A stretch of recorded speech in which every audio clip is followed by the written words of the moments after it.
Nandito kami yan sa sa bundok. Magkukupras kami kasama ko yung mga anak ko. Dito daw kami kasi matutulog.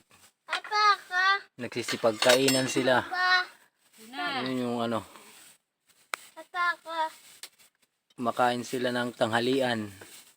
Kami maya-maya na pinauna na muna namin yung mga anak namin. Yung misis ko nandun sa labas nagluluto. Dito kami matutulog sa kuprasa namin. Ito yung kuprasa namin. Ito pa.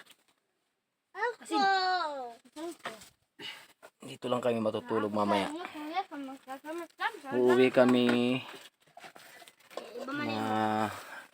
Monday na siguro.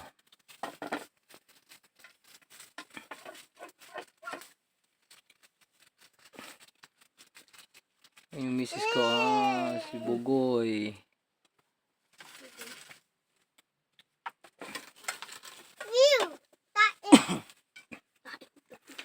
Kokopras kami kasi malapit na yung piyesta.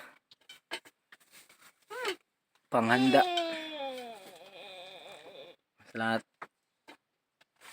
Baka may mga dumalo, walang mayahanda.